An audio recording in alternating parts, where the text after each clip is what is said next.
Boa tarde a todos, que Jesus nos abençoe, nos ampare. O estudo de hoje é sobre o que é a doutrina espírita, que é a segunda aula, do programa básico de doutrina espírita. Na verdade, o espiritismo é a terceira revelação da lei de Deus.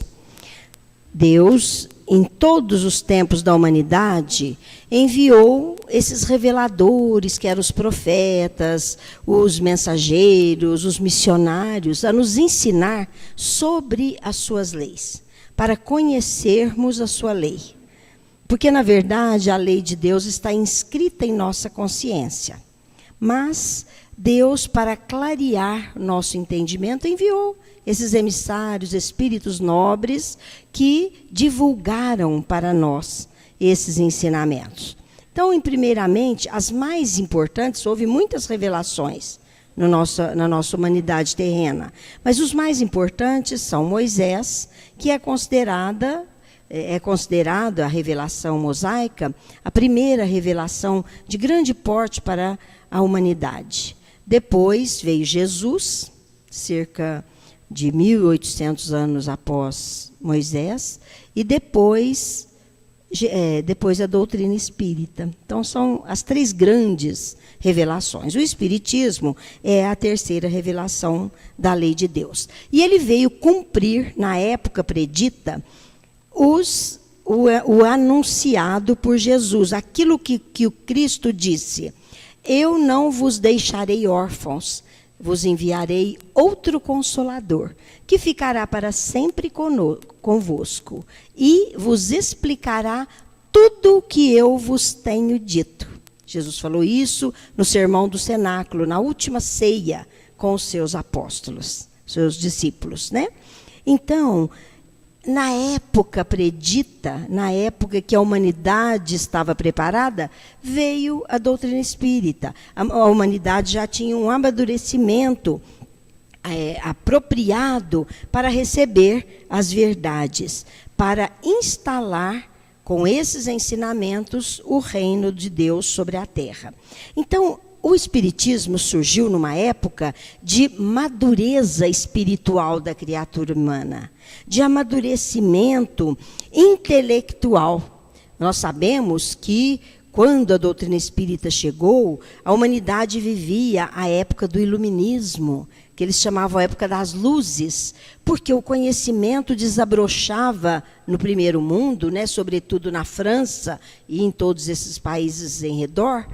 De uma forma assim, o intelectualismo era estudado, as pessoas se dedicavam para derrubar aquela crença antiga das superstições, do sobrenatural. A ciência se firmava em conceitos. Então, a doutrina espírita veio no momento em que o homem queria saber o porquê das coisas, queria saber o como.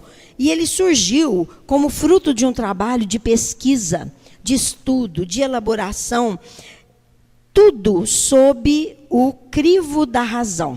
A doutrina espírita surgiu sob esse aspecto, E pelo método de observação dos fatos, pelas respostas que oferece às profundas indagações da criatura humana, com reflexo ao seu modo de proceder, porque a doutrina espírita visa isso, nós podemos dizer que a doutrina espírita tem um tríplice aspecto. Quer dizer, por tudo que ela abrange, pelos seus princípios, ela tem um tríplice aspecto. E esse tríplice aspecto, podemos dizer, é considerado os três pilares da doutrina espírita, que são a base do conhecimento, da sustentação teórica e da experimentação. Então, nós vamos entender isso, porque já que vamos falar de doutrina espírita, nós vamos entender por que ela é considerada doutrina científica, filosófica e religiosa. Doutrina com bases científicas, com consequências filosóficas, morais, com consequências filosóficas e com conotação moral. Então, esse tríplice aspectos, quando a gente separa esses 3 segmentos que a gente diz, ciência, filosofia e religião, que constituem assim a base do que é a doutrina espírita, na realidade, ela é uma forma didática de se entender os aspectos do espiritismo. Porque esses 3 aspectos se entrelaçam. A gente pode estudar cada um separadamente, que é o que vamos fazer hoje, mas, na realidade, um completa o outro, um explica o outro, um dá a sustentação, podemos dizer, ao outro. Então, vamos ver, primeiramente, a parte da ciência, né?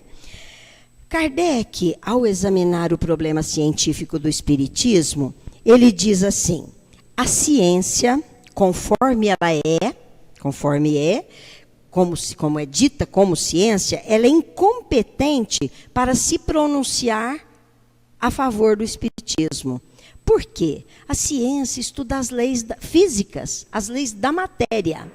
E o espiritismo vem abranger algo além. Ele vem abranger o conhecimento do espírito.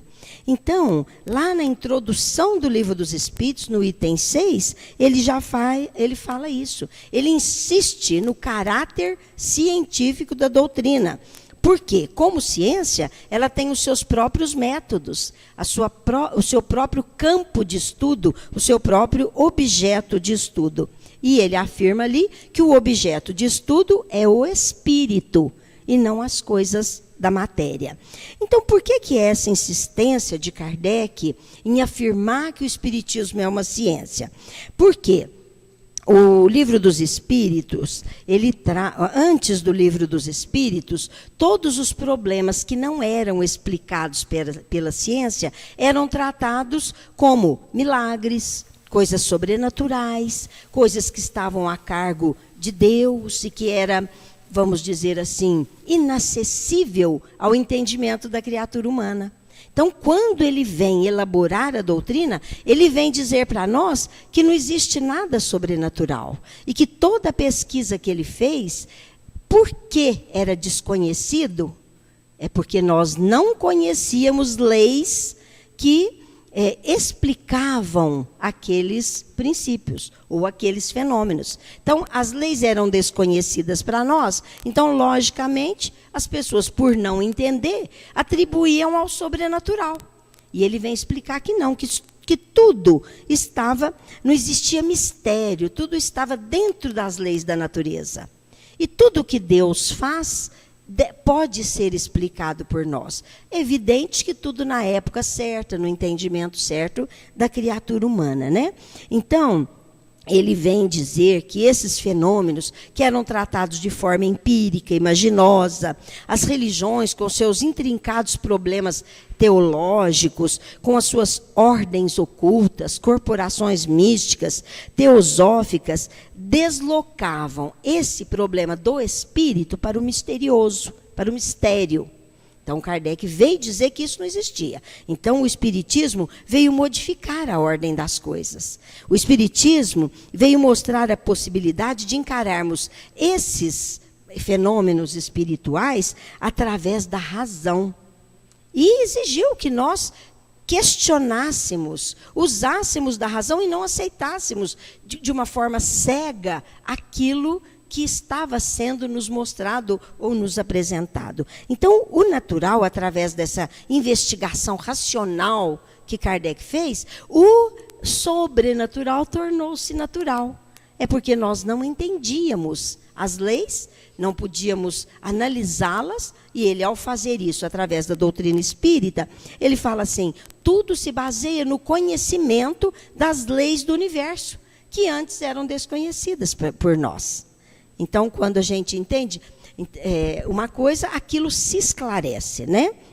Então, ele diz que...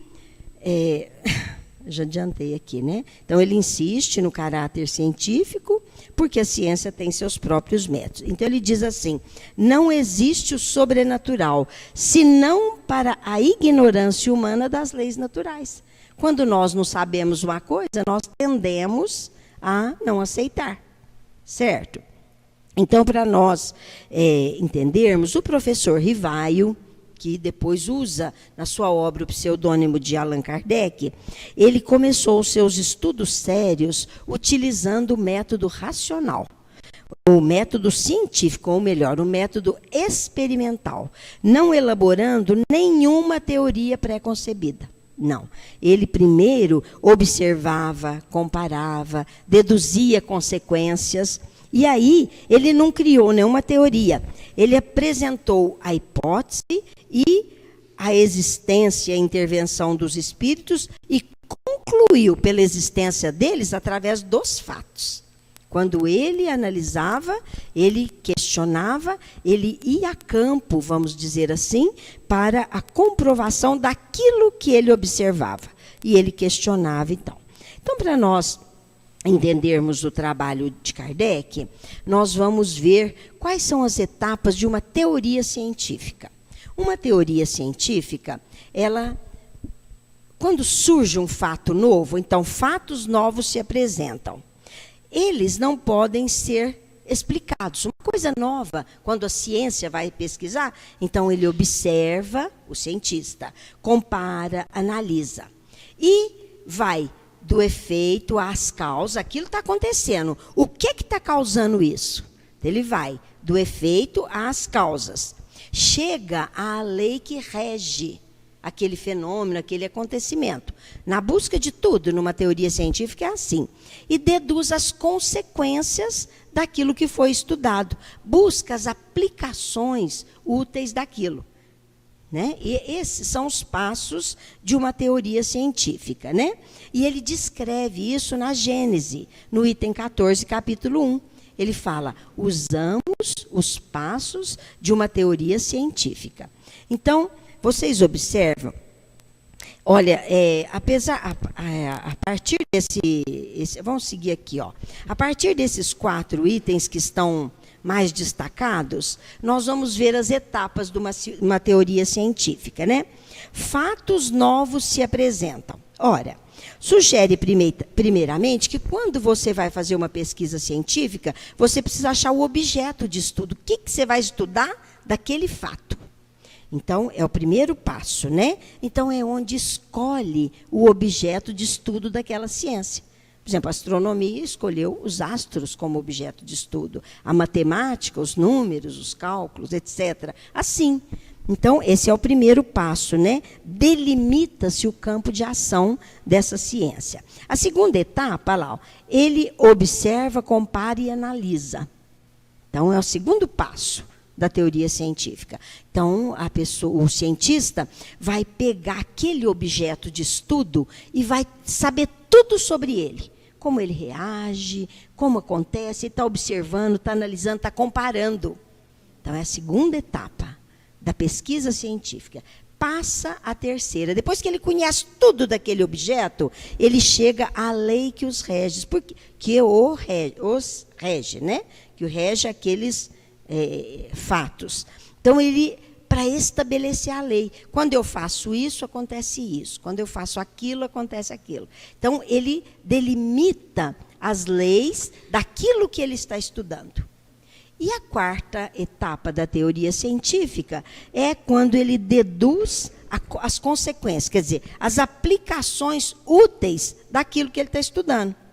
Esses são os passos de uma teoria científica. Então, ele fala, qual o comportamento, o que vai acontecer, né, se esse objeto agir assim, que consequências tem, que aplicação vai ter sobre aquele objeto do estudo. Então, na elaboração da doutrina espírita,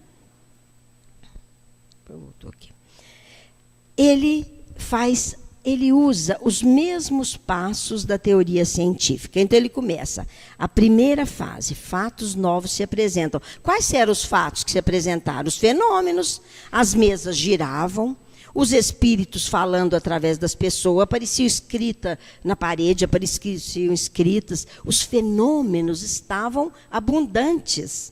Na época que Kardec começou a pesquisar, as informações vinham, não se sabia de onde. A mesa levantava sozinha, a mesa girava, a mesa movimentava, dava respostas. E de onde? Então, a primeira fase, surgir no fato. O que nós vamos estudar? Ora, ele foi ver qual a causa disso tudo, né? E ele começou a questionar quem está aí, por que está aí, por que está fazendo isso. Ele foi às causas. E quando ele vai às causas, ele vai estabelecer o objeto de estudo. Ele falou, bom, a matéria, a ciência estuda. Quem que tá promovendo esses fenômenos? É o espírito, é a alma. Então, o objeto de estudo... não, mas vamos ver qual que é o objeto de estudo, né? Aí ele vai... Qual a causa disso tudo? E aí ele começa a perguntar a causa e chega à causa primária. Qual a causa primária de todas as coisas? Deus. Mas Deus não podia ser estudado. Como que a gente vai estudar Deus? Nós não temos nem sentido para isso. Então, a escolha do objeto, que é o primeiro passo, que é o primeiro passo da teoria científica, ele fez isso. Aí, ele escolhe o objeto de estudo. Eu vou passar uns aqui. Espera aí. É porque eu já falei isso. Perdão. Está te atrapalhando aí, né, Toy? Kardec apresenta essa justificativa no capítulo 1º. Então, ele diz assim, escolha do objeto. Quando ele começou a estudar o objeto, ele remontou às causas primárias. De onde surgiu tudo? O que está acontecendo? Quem é você que está comunicando? E escolheu o objeto de estudo, que é o espírito. Então, ele buscava investigar as causas primárias, tudo que levava a surgir aquilo ali. E aí ele chega à conclusão que Deus, que é a causa primária de tudo, não poderia ser estudado pela doutrina espírita. Porque nós não temos sentidos bastante para analisar Deus. Como é que nós íamos fazer, como Kardec ia fazer uma pesquisa sobre Deus? Os espíritos já responderam para ele. Quando ele pergunta o que é Deus, os espíritos já respondem: inteligência suprema, causa primária de todas as coisas. E como é Deus? Vocês não têm sentido para compreender Deus. Então, contente-se, só quando a gente estiver mais depurado, contente-se com essas informações, com esses atributos, que Deus é bom, que Deus é sábio, só. Único, onipotente, material, mais nada. Nós não podemos estudar Deus. Se Deus não podia ser estudado, então ele escolhe como objeto de estudo o espírito. Ele passa para a segunda fase, como eu disse, porque a matéria já era estudada pela ciência. Então, na segunda etapa do processo científico, dessa pesquisa que Kardec fez, ele escolheu o objeto, é o espírito. Então, ele vai analisar todas as características desse objeto de estudo, desse espírito. Então, Kardec, nas causas primárias, ele coloca na primeira parte do Livro dos Espíritos, na sua busca de explicar a causa primária de todas as coisas. Aí, na segunda parte, ele coloca tudo sobre o objeto de estudo da doutrina espírita. Então, é quando ele, está na parte segunda de O Livro dos Espíritos. É quando ele analisa o espírito vivendo aqui, o espírito vivendo no mundo espiritual, o espírito se comunicando com o mundo material, o espírito daqui recebendo a influência do de lá. Então, todas as situações desse objeto de estudo, Kardec estuda nessa segunda parte de O Livro dos Espíritos. Do mundo espírita, do mundo dos espíritos, foram exploradas todas as características, todas as propriedades do objeto. Então, é a segunda parte do Livro dos Espíritos. Muito bem, ele estava seguindo a formulação da parte científica da doutrina, né? E aí vem a terceira etapa. Quais as leis que regulam a conduta desse objeto de estudo? Então, nessa parte, ele passa a formulação das leis. As leis que regulam o comportamento do homem, do espírito.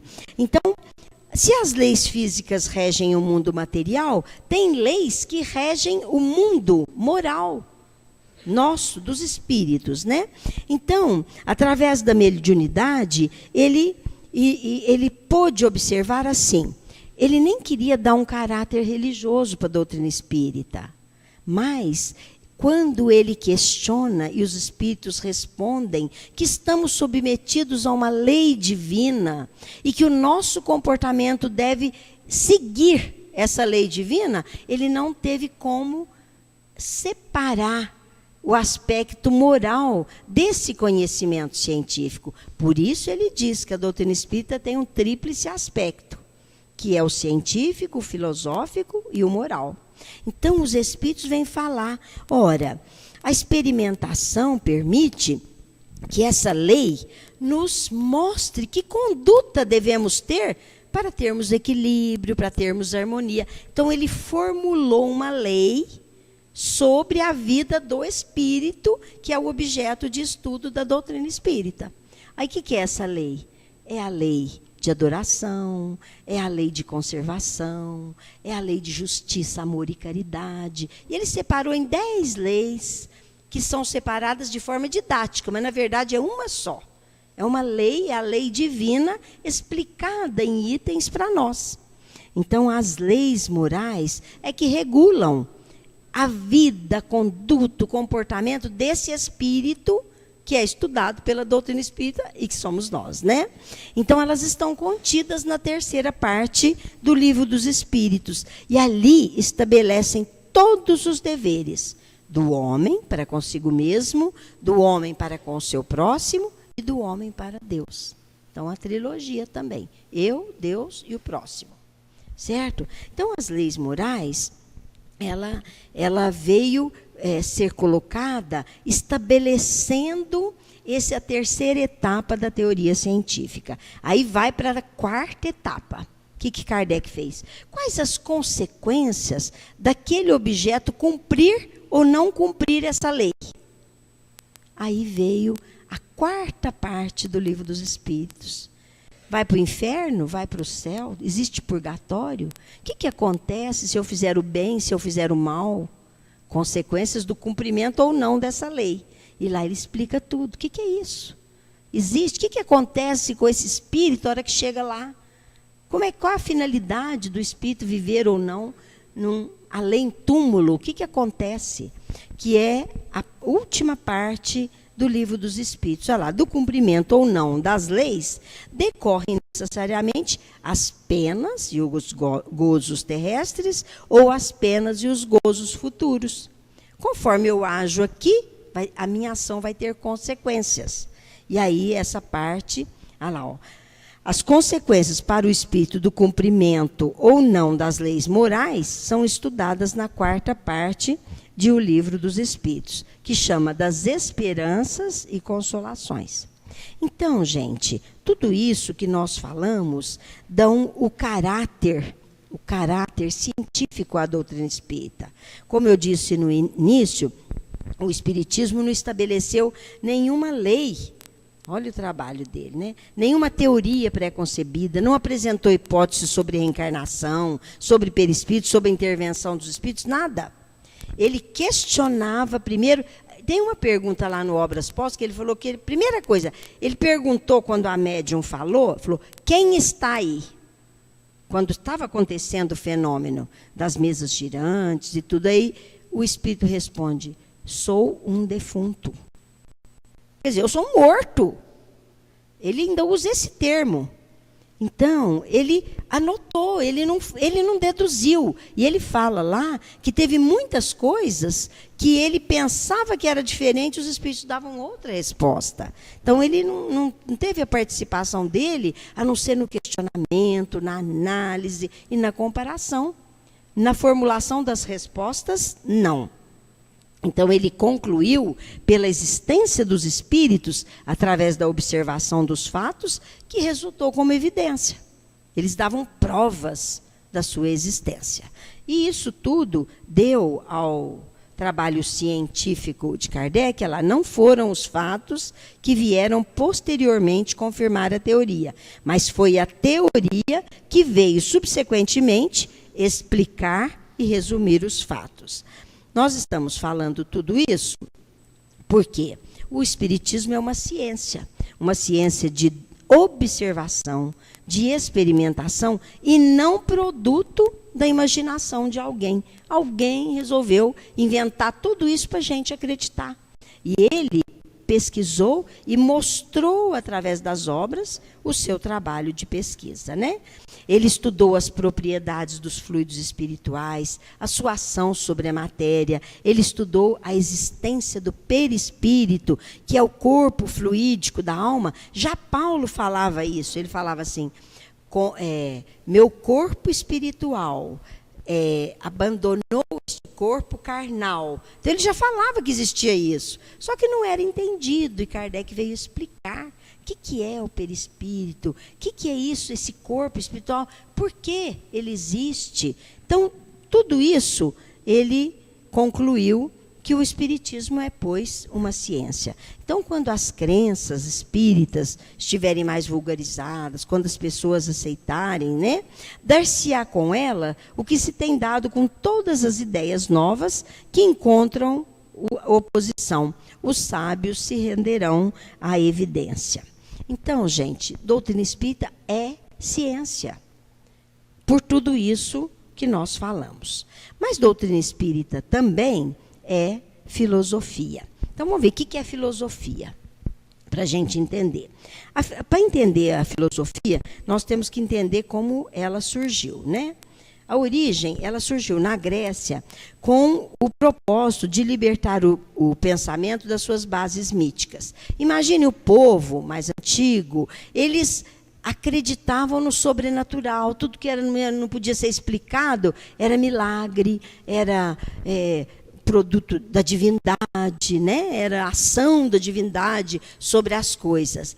E vieram os sábios, vieram os estudiosos, os amantes da sabedoria, que eles queriam buscar novos entendimentos sobre aquilo que era considerado verdade. Então, a ideia mítica, né, os mitos que existiam, e mística também sobre as coisas, eles queriam estudar para libertar o pensamento dessas bases. E aí, a filosofia nasceu visando assim que nós pudéssemos dar explicações diferentes daquelas que dependiam de deuses e superstições. Certo? Então, a filosofia surgiu.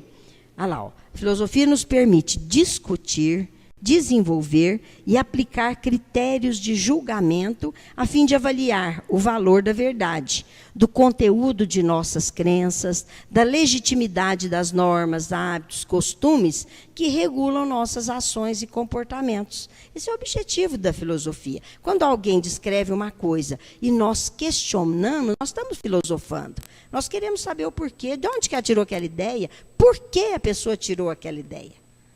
E foi o que Kardec fez. Então, filosofia é um estudo que se caracteriza pela intenção de ampliar incessantemente a compreensão da realidade. Isso é filosofia.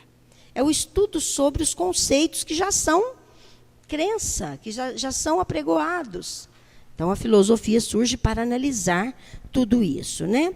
Então, é procurar a verdade, o sentido da vida do indivíduo, tudo isso faz parte da filosofia. Por isso a gente fala filosofia de vida, né? Então, a filosofia espírita, por que Kardec vem afirmar que a doutrina espírita é uma filosofia? Porque ele faz essa busca. Quando ele viu os fenômenos, ele estudou o espírito. E o espírito, a filosofia faz essa busca, explicando de onde viemos, para onde vamos, qual a nossa missão e os porquês dos nossos problemas. Então, ele veio responder tudo o que estava acontecendo conosco. Quando ele questionou, é o espírito. Tá, como o espírito precisa agir? O espírito fala, precisa fazer o bem, precisa instruir-se, precisa amar. Aí, por quê?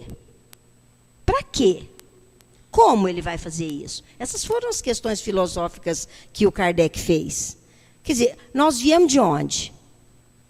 Por quê? Por que nós estamos aqui na Terra? Para onde que a gente vai?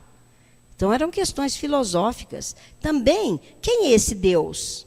O que é esse Deus? Por que esse Deus me criou?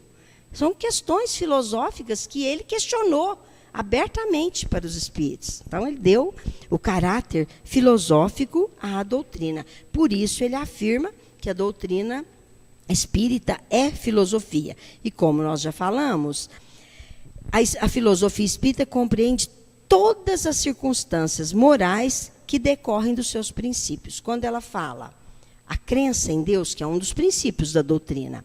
Por que eu creio em Deus? Será que é porque me ensinaram? Porque eu amo a Deus? Eu preciso amar a Deus? Como eu amo Deus? Como eu demonstro meu amor? Por que eu devo acreditar em Deus? Tem prova da existência dele? Então, todos esses princípios, e assim também a comunicabilidade dos espíritos, a reencarnação, todos os princípios da doutrina foram questionados por Kardec. Por que existe a reencarnação? Como? Como ocorre? O que dá? Certo? Então, esse é o caráter filosófico. Então, na verdade, a filosofia espírita compreende todas as circunstâncias morais que envolve a criatura humana, o espírito, né? E se enquadra nas exigências da consciência. O que é isso? Gente, quando a gente faz uma coisa que não é bom, eu não falei no início que a lei divina está inscrita na nossa consciência, quando nós fugimos, aquilo nos incomoda. Às vezes ninguém viu, às vezes ninguém falou, nada, mas aquilo incomoda a gente. Às vezes no momento não, mas vai ter um momento que vai incomodar. Porque a lei divina está inscrita aqui. Então, ela se enquadra nas exigências da nossa consciência. E fundamenta-se na união do saber e da ação. Quer dizer, se eu já sei, eu tenho obrigação de agir. Agora, se eu não sei, sou ignorante, eu posso errar. Mas se eu já sei, eu tenho responsabilidade sobre aquilo. Isso é filosofia, né? E a filosofia espírita, então, ela está descrita e fundamentada em O Livro dos Espíritos. O Livro dos Espíritos, basta a gente dar uma olhada, basta a gente ler a introdução. Quando a gente lê a introdução do Livro dos Espíritos, a gente já vê ali as explicações de Kardec. Ele fala, ideias novas surgiram. Precisa de termos novos para explicar essas coisas novas. E ali, eu falo assim, gente, às vezes as pessoas assim, condenam a doutrina espírita, espiritismo, não sei o quê. Basta, se a pessoa lê a introdução do Livro dos Espíritos, ela vai ver a justificativa clara, objetiva de Kardec, falando como ele chegou àquilo, que a intenção dele não era trazer nada que pudesse estar fora da lógica, da razão. Ele explica tudo na introdução, antes de começar a expor os fundamentos que foram apresentados nas 1019 questões. Então, o Livro dos Espíritos, gente, ele é o arcabouço da filosofia espírita. Na verdade, ele é um tratado de filosofia. É lógico que, sendo esse tratado, não quer dizer... Ele é o arcabouço filosófico, né? E isso não quer dizer, gente, que ele foi elaborado numa linguagem técnica científica. Não. Ele não foi elaborado. E ainda não observa os rigores minuciosos de uma exposição filosófica. Mas ele é um complexo amplo de filosofia. Por quê? Por 4 motivos. Primeiro, aos argumentos, né? Esses argumentos feitos por Herculano Pires. Ele não era filósofo, Kardec não era filósofo. Ele era um educador, ele era um pedagogo. E a preocupação dele era a educação. E a educação, gente, está na obra de Kardec, ela está permeando toda a obra de Kardec. Quando ele fala na parte filosófica, quando ele fala lá no Evangelho sobre... Tudo volta na transformação da criatura, que é a educação. Então, ele não era filósofo, mas ele era um educador. Então, ele não ficou preocupado em escrever um tratado filosófico. Ele queria que as suas ideias fossem conhecidas para a transformação das criaturas. E o livro, segundo o aspecto, não foi escrito por ele. Ele perguntou. Lógico, evidente, teve a participação dele. Mas as respostas foram dadas pelos espíritos. Então, ele deu aquele caráter expositivo no livro de filosofia, porque ele sabia que aquela filosofia era capaz de mudar as criaturas, né? Em terceiro lugar, ele não estava preocupado a formar uma nova escola filosófica. Não.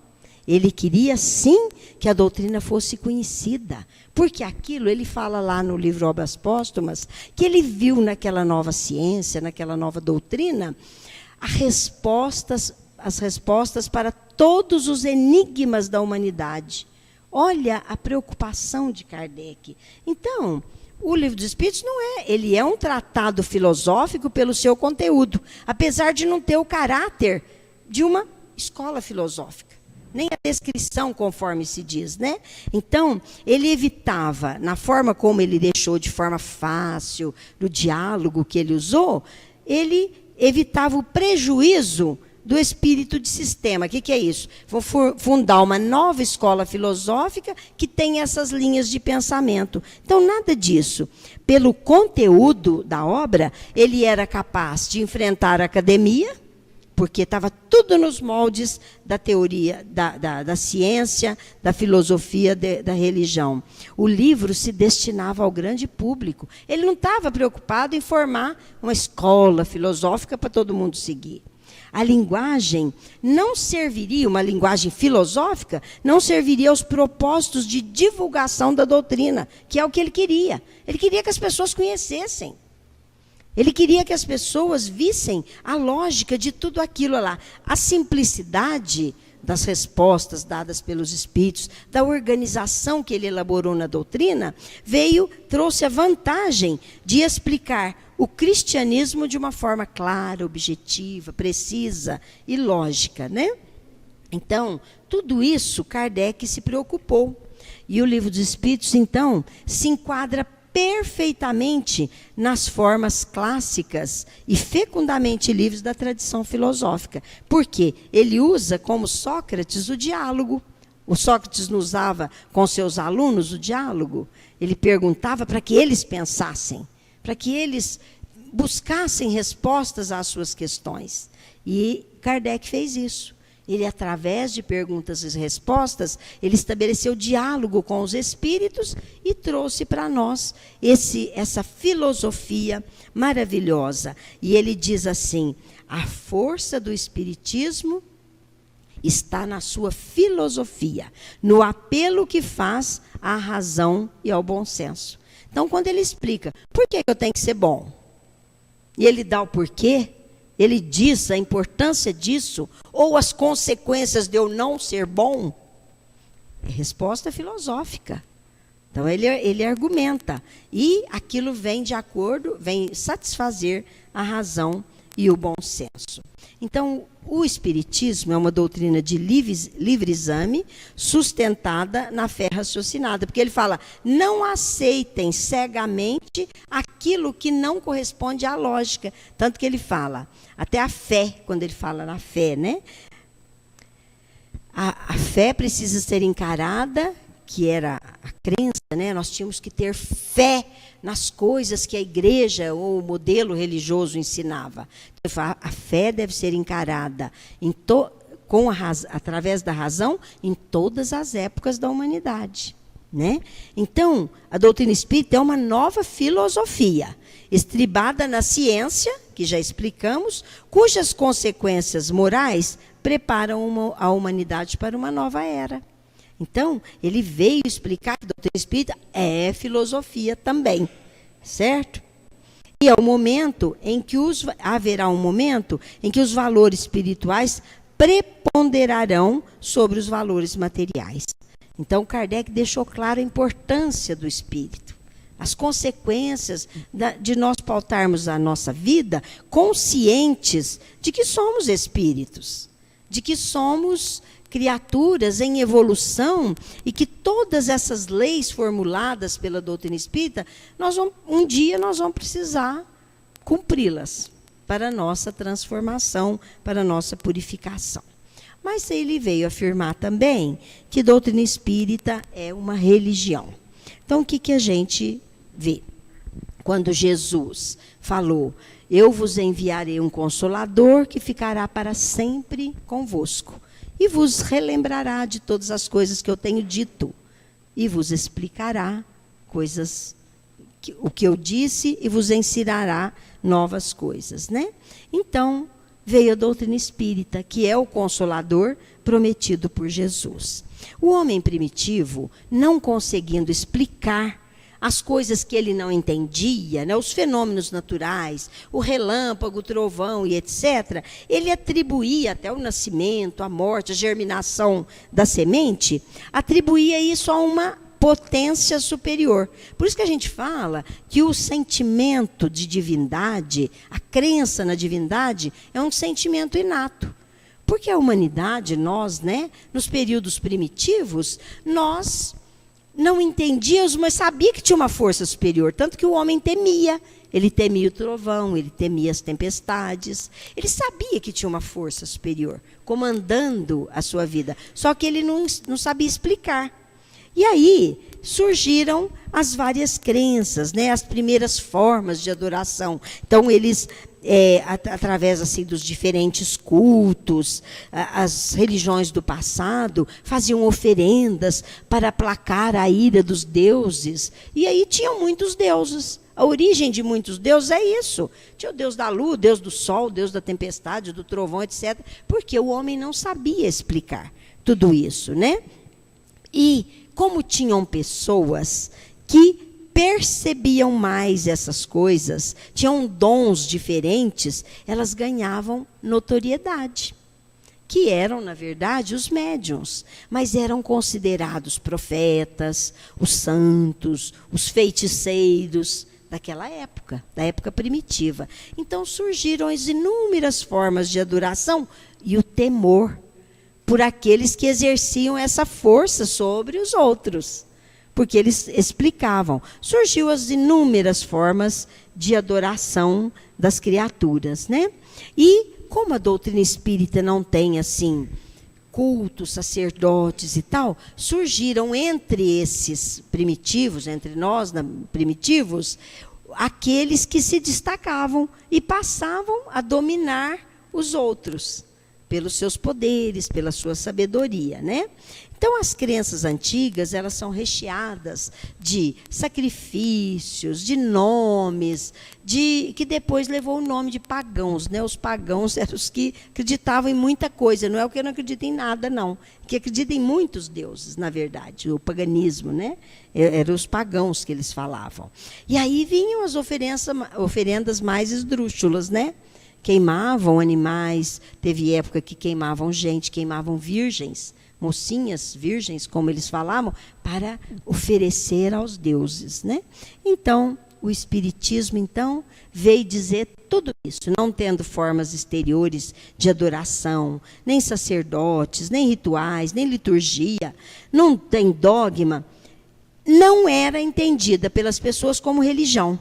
E Kardec também, quando ele começou a pesquisar, ele falou, eu quero tirar todo o sentido de religião da doutrina. A minha pesquisa será científica, ao analisar os fenômenos. Mas ele não teve como, porque quando os espíritos falaram, não, a causa primária de tudo é Deus. E Deus deve ser reverenciado pela nossa postura de filhos de Deus, como Jesus ensinou.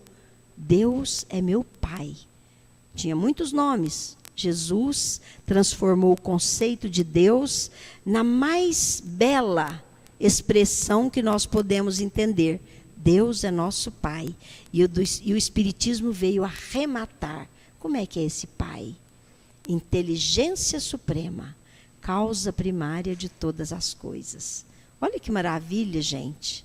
Então, o Espiritismo veio dizer para nós que é também uma religião.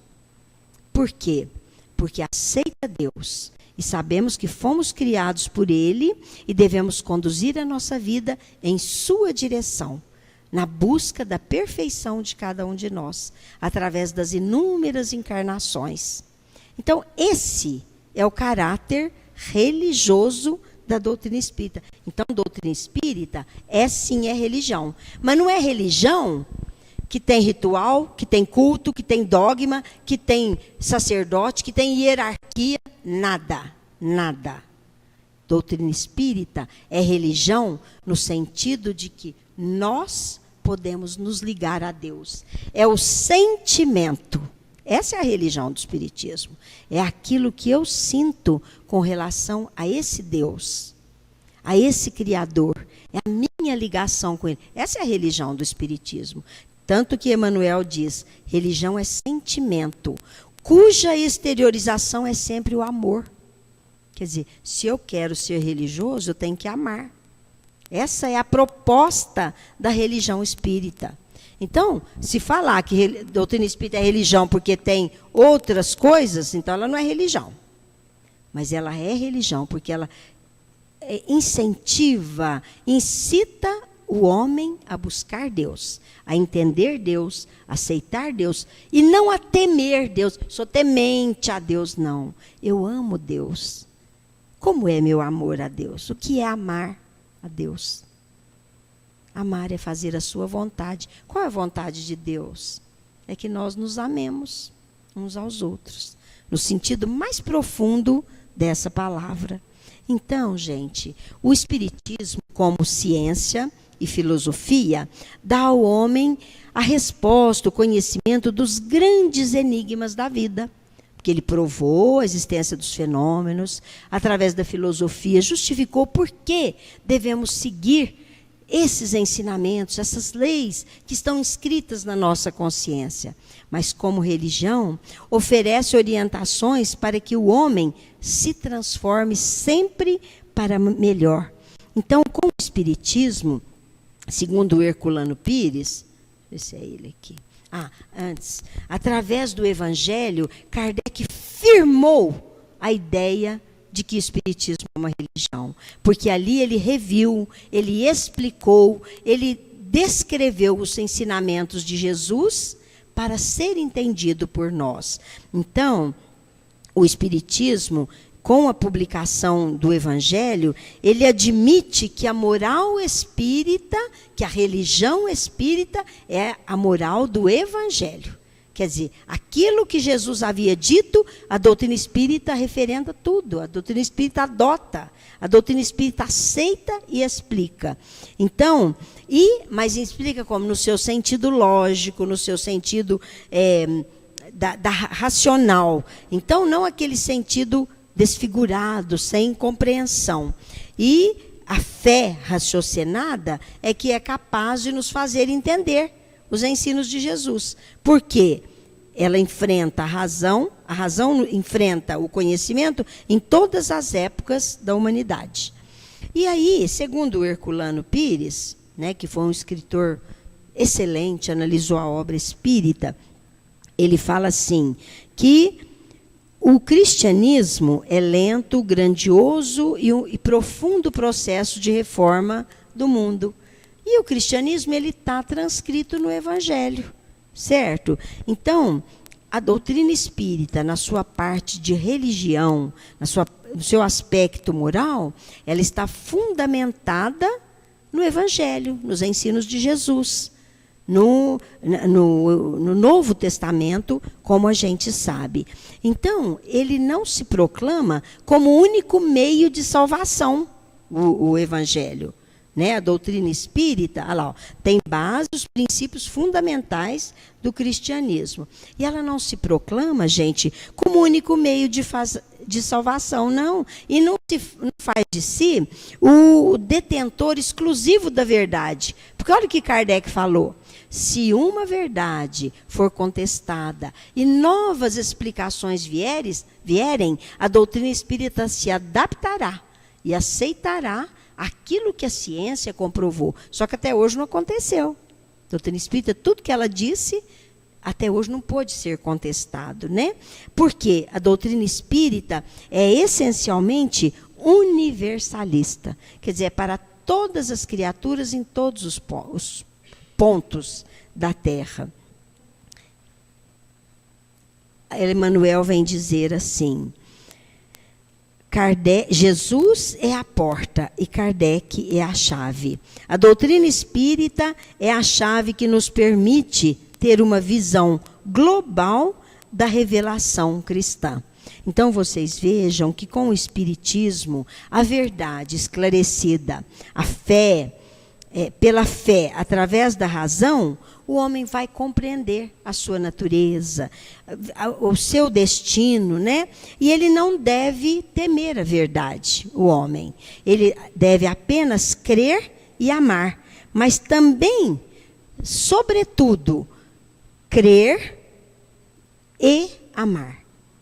Então, saber por que crê e por que ama. Esse é o aspecto assim, científico, filosófico e moral da doutrina espírita. Então, através dessa expressão de Emmanuel, né, que diz que Jesus é a porta, Kardec é a chave, a doutrina espírita revela para nós a paternidade universal de Deus, através das suas leis. Deus é Pai e nos oferece a grande oportunidade de crescimento quando o buscamos, quando buscamos entendê-lo e fazer a sua vontade. É também o aspecto da fraternidade universal. É a revelação da fraternidade universal. Não somos sozinhos. Temos que estar em harmonia com nossos irmãos, porque senão não vamos atingir a perfeição, a sabedoria, né? E também da imortalidade universal das almas. Então, tendo tudo isso, nós temos as respostas, né, para todos os enigmas que envolvem a nossa vida. Com essa trilogia, a doutrina espírita esclarece em definitivo, à luz da razão e da fé, o verdadeiro sentido de religiosidade. Então, o espiritismo é isso: ciência, filosofia e religião. Nada mais claro para nós do que essa trilogia que estabelece as bases fundamentais da doutrina espírita. Que Jesus nos abençoe. Se ficou alguma dúvida ou alguém quiser acrescentar alguma coisa, nós estamos às ordens.